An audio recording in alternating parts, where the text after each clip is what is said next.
Ketika sebagian besar negara memilih bahasa aman, Indonesia justru mengambil langkah yang berbeda. Sikap ini langsung menarik perhatian media Malaysia dan memunculkan satu pertanyaan besar yang terus bergema. Kenapa Indonesia sekarang begitu berani, bahkan terhadap Amerika? Bagi publik Malaysia, ini bukan pemandangan yang biasa. Bahkan bagi sebagian, terasa menggelisahkan. Selama ini di Asia Tenggara ada pola yang seolah dipahami bersama. Jika berhadapan dengan negara adidaya, apalagi Amerika, sebagian besar negara memilih jalur aman. Bahasa dipilih halus, kalimat disusun diplomatis, kritik dibungkus rapi. Kalau bisa, jangan sampai terlihat seperti kritik. Namun Indonesia kali ini berbeda. Indonesia tidak bersembunyi di balik kalimat abu-abu, tidak bermain kode, tidak berpura-pura netral. Jakarta dengan jelas menyatakan bahwa intervensi militer sepihak itu salah. Titik. Disitulah media Malaysia mulai mengernyit. Indonesia sekarang kok terasa lain. Negara ini tampak tidak takut terhadap tekanan, berani melawan arus. Nada heran itu terasa jelas. Tetapi jika dibaca lebih dalam, di balik rasa heran tersebut tersimpan sesuatu yang lain. Ada rasa iri yang disimpan rapat-rapat. Karena mereka tahu, tidak semua negara berani bersuara seperti itu. Dan mereka juga sadar, belum tentu mereka sendiri sanggup melakukan hal yang sama. Reaksi media Malaysia sebenarnya bukan soal Venezuela, bukan pula soal Maduro.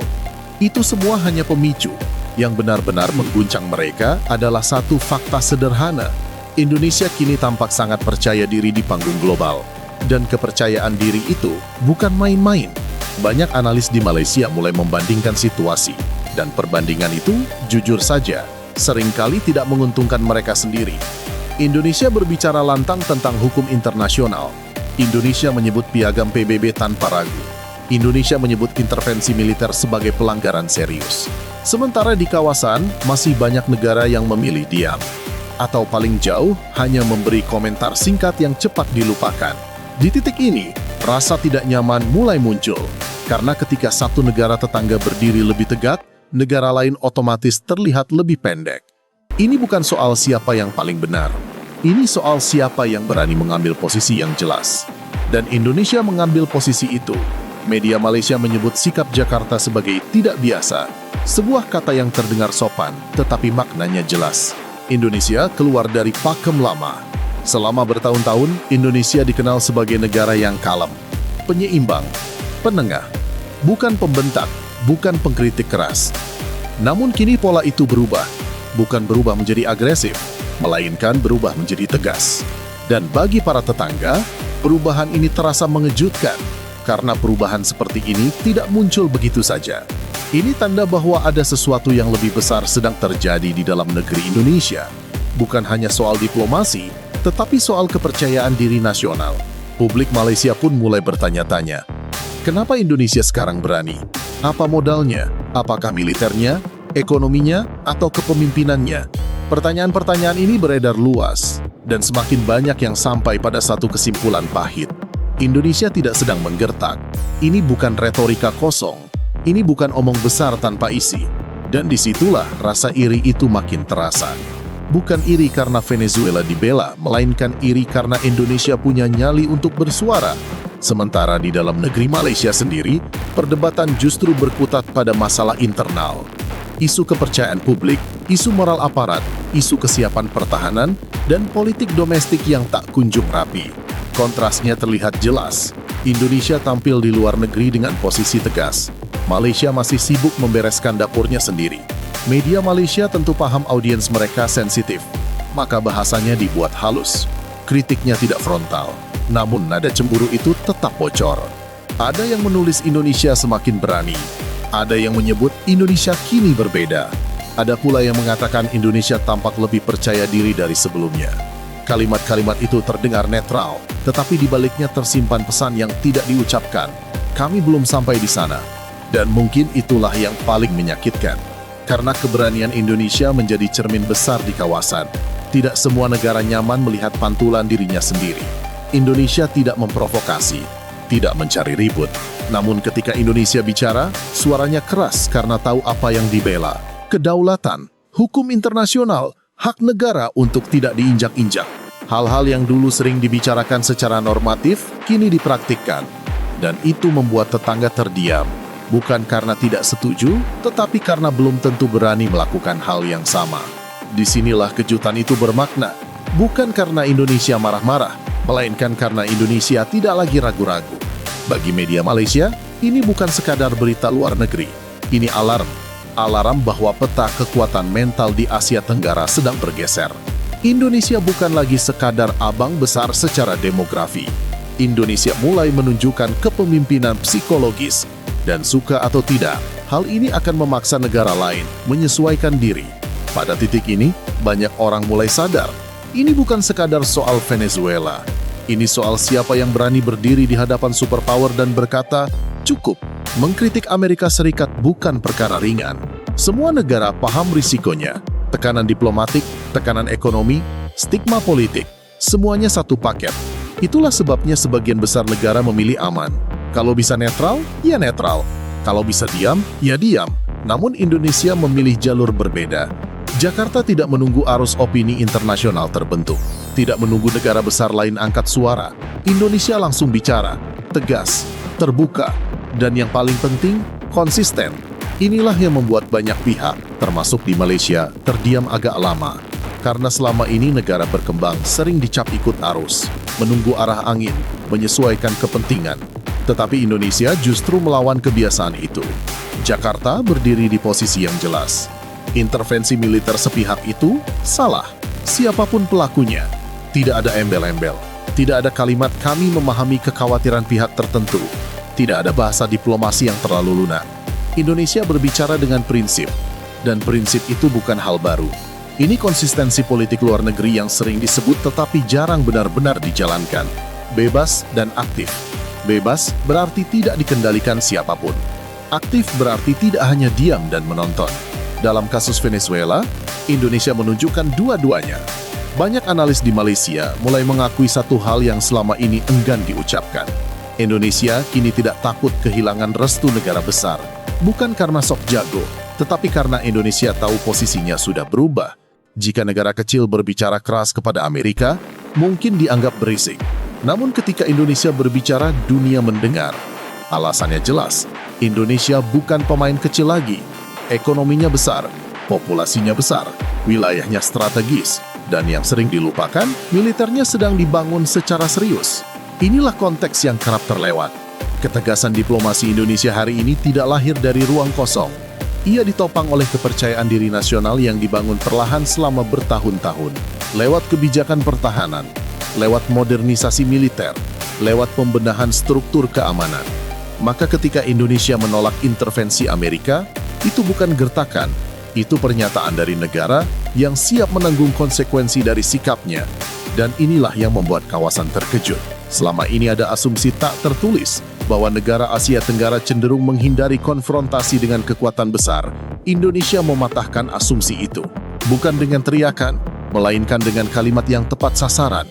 Penyelesaian damai, perlindungan warga sipil, hukum internasional. Kalimat-kalimat ini terdengar normatif, tetapi ketika diarahkan kepada Amerika Serikat dalam konteks operasi militer, maknanya menjadi sangat tajam. Ini bukan basa-basi, ini peringatan. Media Malaysia membaca ini dengan sangat teliti. Mereka paham, kritik seperti ini tidak keluar dari negara yang ragu-ragu.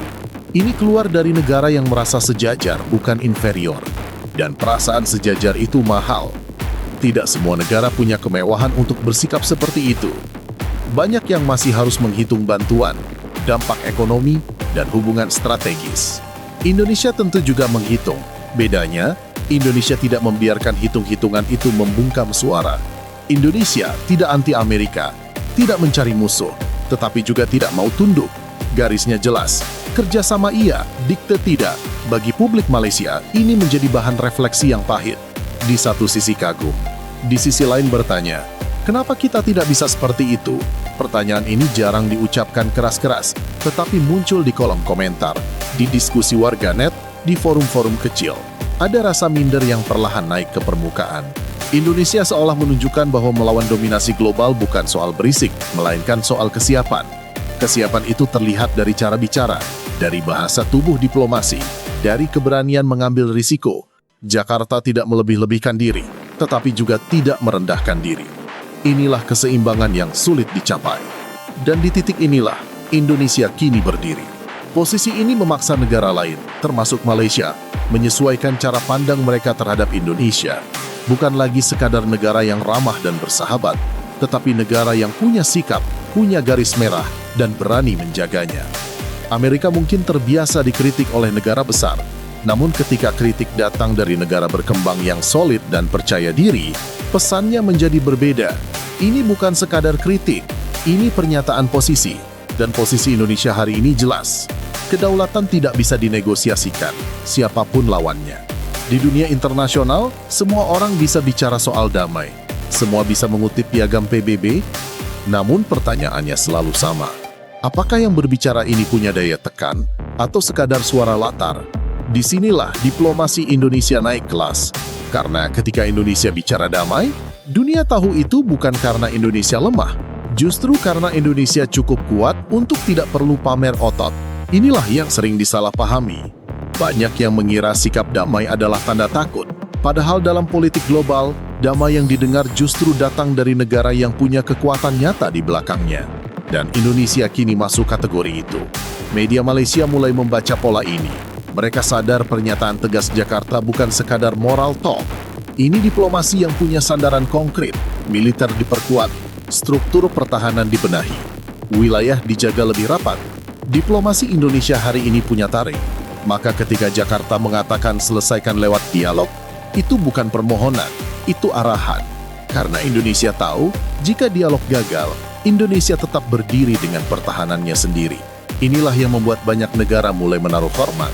Indonesia tidak terjebak retorika, tidak bicara idealisme kosong. Setiap kalimat diplomasi disusun dengan kesadaran penuh akan posisi strategis nasional. Bagi publik Malaysia, kontras ini terasa jelas. Selama ini diplomasi sering dipisahkan dari pertahanan, padahal keduanya satu paket. Indonesia menyatukannya, dan ini bukan kerja semalam. Di bawah kepemimpinan Presiden Prabowo Subianto, pendekatan ini dijalankan secara konsisten. Militer diperkuat bukan untuk perang, tetapi untuk menopang diplomasi. Agar suara Indonesia tidak hanya sopan, tetapi juga diperhitungkan. Karena itu, ketika Indonesia bicara soal hukum internasional, tidak ada yang menertawakan, tidak ada yang meremehkan. Semua tahu Indonesia siap berdiri di balik kata-katanya. Diplomasi paling efektif bukan yang paling keras, melainkan yang paling dipercaya. Dan kepercayaan itu datang dari konsistensi. Indonesia tidak berubah sikap tergantung siapa lawannya. Prinsipnya sama, menolak intervensi sepihak, menghormati kedaulatan. Di Malaysia, semakin banyak pengamat mulai menyebut Indonesia sebagai aktor dewasa di kawasan. Bukan karena sok pintar, tetapi karena tahu kapan bicara dan kapan menahan diri. Perdamaian yang diperjuangkan Indonesia bukan damai naif. Ini damai yang penuh perhitungan. Damai yang disertai kesiapan menghadapi skenario terburuk. Itulah sebabnya diplomasi Indonesia tidak mudah diabaikan. Bahkan negara besar pun harus mendengar. Dan di balik senyum diplomatik itu, ada negara yang memegang kendali penuh atas wilayah, rakyat, dan kekuatannya sendiri. Inilah pelajaran besar yang sedang diamati kawasan. Indonesia membuktikan bahwa membangun militer bukan berarti haus perang, justru untuk mencegah perang. Ketika pesan ini sampai, rasa hormat pun muncul. Sekarang kita sampai pada bagian yang paling tidak nyaman. Venezuela bukan sekadar soal Maduro. Venezuela adalah contoh nyata tentang apa yang terjadi ketika sebuah negara kaya sumber daya tidak cukup kuat menjaga dirinya dari campur tangan luar. Indonesia melihat itu dengan mata terbuka. Pola intervensi selalu sama. Dimulai dari isu kemanusiaan, lalu stabilitas, lalu operasi terbatas, dan akhirnya kedaulatan terkikis pelan-pelan. Indonesia paham pola ini. Publik Malaysia, jika jujur, juga mulai menyadarinya. Venezuela punya minyak, Indonesia punya nikel, laut luas, dan jalur perdagangan strategis. Jika Venezuela bisa diintervensi, tidak ada jaminan negara lain aman. Inilah yang membuat Jakarta tidak mau diam. Indonesia tidak bicara karena ingin jadi pahlawan. Indonesia bicara karena melihat bayangan dirinya sendiri. Jika dunia membiarkan pola ini terus berjalan. Media Malaysia menyebut sikap Indonesia antisipatif. Kata yang aman, tetapi maknanya jelas. Indonesia sedang menutup pintu sebelum ada yang mencoba masuk tanpa izin. Ini bukan paranoia, ini kalkulasi. Sejarah penuh dengan contoh negara kaya yang akhirnya jadi arena tarik-menarik kekuatan besar, selalu dengan alasan mulia, dan hasil akhirnya sering sama. Indonesia memilih belajar dari luka negara lain, bukan menunggu terluka sendiri. Di titik ini satu hal makin jelas, Indonesia bukan lagi sekadar ikut rapat. Indonesia mulai menentukan arah pembicaraan, bukan dengan memaksa, tetapi dengan bobot. Dan bobot itu kini terasa bukan hanya di meja diplomasi global, tetapi juga di kepala para tetangga. Asia Tenggara sedang berubah, dunia makin panas, kompetisi global makin keras. Di tengah semua itu, Indonesia muncul sebagai jangkar stabilitas, bukan paling ribut, tetapi paling konsisten. Media Malaysia perlahan mengakui ini, meski kadang dengan kalimat yang menahan gengsi. Indonesia kini mulai dijadikan referensi, dulu penyeimbang, sekarang acuan. Dan di akhir semua ini pesannya jelas. Indonesia tidak berubah menjadi negara yang suka ikut campur. Indonesia berubah menjadi negara yang tidak bisa diabaikan. Peta psikologis kawasan sedang bergeser. Indonesia berdiri tenang, siap, dan tahu kemana melangkah. Bukan untuk menakuti, tetapi untuk memastikan kawasan ini tidak mudah digeser kepentingan luar. Di dunia yang makin bising dan penuh kepentingan, sikap Indonesia ini menjadi pengingat. Negara besar bukan hanya soal luas wilayah atau jumlah penduduk, tetapi soal keberanian bersikap tanpa kehilangan akal sehat. Sebagai warga negara, kita tidak perlu terpancing emosi. Yang dibutuhkan adalah tetap kritis, tetap tenang, dan tetap mendukung langkah yang menjaga kedaulatan bangsa. Karena suara Indonesia di dunia lahir dari kepercayaan rakyatnya sendiri. Jaga persatuan, jangan mudah diadu domba. Dukung diplomasi yang bermartabat. Dukung pertahanan yang kuat tanpa arogan. Karena Indonesia yang disegani bukan yang suka ribut, melainkan yang punya prinsip dan tahu kapan harus bersuara.